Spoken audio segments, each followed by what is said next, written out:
Well, the Supreme Court indeed has fumed over the Haldwani eviction order, standing firmly by the cause of the urban poor. The court says thousands cannot be uprooted overnight, also cautions against selective application of the law against the poor and the vulnerable. The Supreme Court has ordered the stay on the eviction order in the railway land in Haldwani of Uttarakhand, saying, do not treat the urban poor as the discarded lot.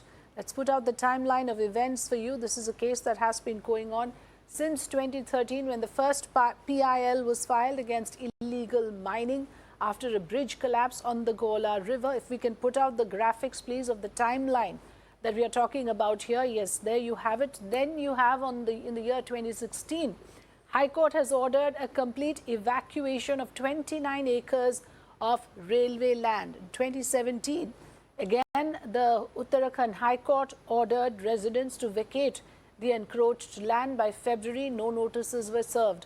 2017 is when the Supreme Court put a stay on the High Court order, asking it to hear the pleas of the residents.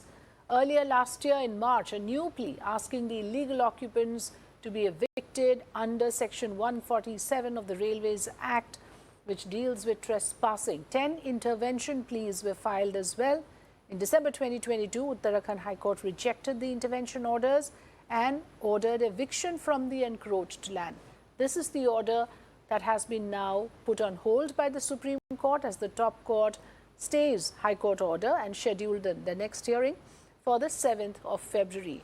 The 20th December Uttarakhand High Court order that directed railways and the district administration to use paramilitary forces to evict nearly 4,000 families is what the Supreme Court was examining, and these are families that claim that they have been residing in the area for years based on valid documents recognized by the government authorities, which the railways on the other hand claim were encroached upon by dwellers. Let's listen in to important inputs coming in on this story. देखिए, उस पर हमारा पहले से ही ये मानना था कि चूँकि न्यायालय का मामला है, न्यायालय जो भी आदेश करता उसके साथ हमारी सरकार उस पर आगे कार्रवाई करती, आगे काम करती। हम न्यायालय के रुख पर ही थे। न्यायालय जो भी आदेश करेगा वो हमेशा हमें मान्य होगा।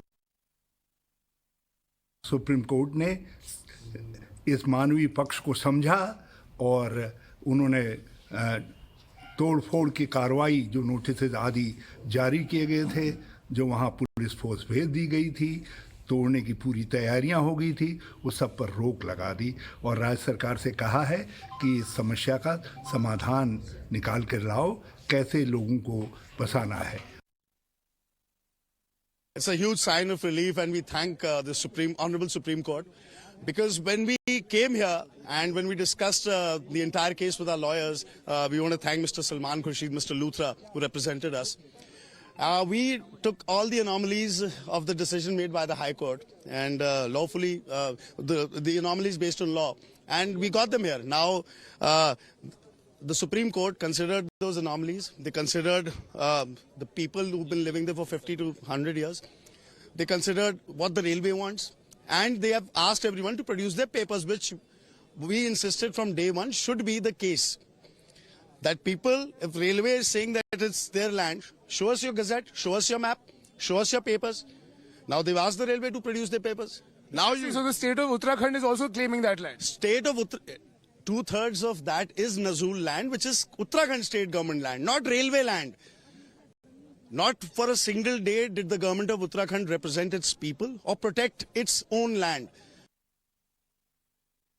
Court has appreciated the fact the first utterances from the Supreme Court was that it is a human issue, it's a human right issue. You cannot tell people who have been living there for 50, 60, 70 years to just go off within 7 days. Otherwise, paramilitary forces will be used. So there were three very important points which have been made by the Supreme Court. One, it's a human issue. You cannot tell people to go off from their land, from the place where they have been living, and they have a legal right, and they say that they have the documents for that. You cannot tell them to go away. It's a human issue. Second, the government has not prepared a rehabilitation scheme which was very much necessary in matters of development where you are displacing people.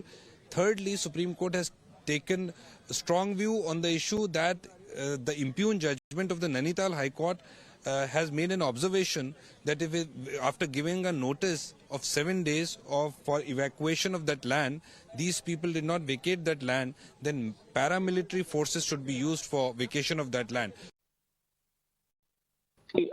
Long ago in Olga Tellis and other cases, the Supreme Court, and even in the Narmada case, for instance, the Supreme Court said that while people may not have a right to squat on public land, but you cannot run bulldozers over them. You have to rehabilitate. That has been settled long before this bench. But here the facts of the case are even more startling. It doesn't start with 2013. It starts with an office memorandum of 1907. That's over a century and 15 years ago. So at that point of time, a lot of land was leased out by the then government. That is what is called Nazul land. Now, on those leases, which were which have been continued over a long time, people have built their houses, people have transacted property, and everything has happened. Yes. Now, the railway says that that deal in 1907 could not have happened, that office memorandum could not have happened because at that particular point of time, the railway's permission was required. These lands, where the leases have expired, and they continue paying the old lease rents of 100 years. And these are very rich people, mind you.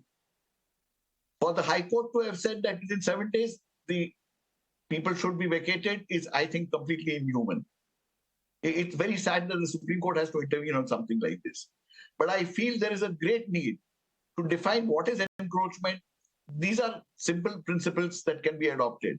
And as far as the right to shelter is concerned, I would submit that if you do not have a right to, you have a right to a shelter, but not a right to ownership of a shelter. What needs to be done in urban centers is rented accommodation provided by the government for people who have no house to stay. And this is possible. Details have been worked out and it is a possible thing. Yes. Unfortunately, Supreme Court has to keep intervening on matters which are not concerned with legalities, but something like 7 days eviction, I think is completely inhuman and unthought of. Well, so Supreme Court's order was largely welcomed by legal experts and various other activists.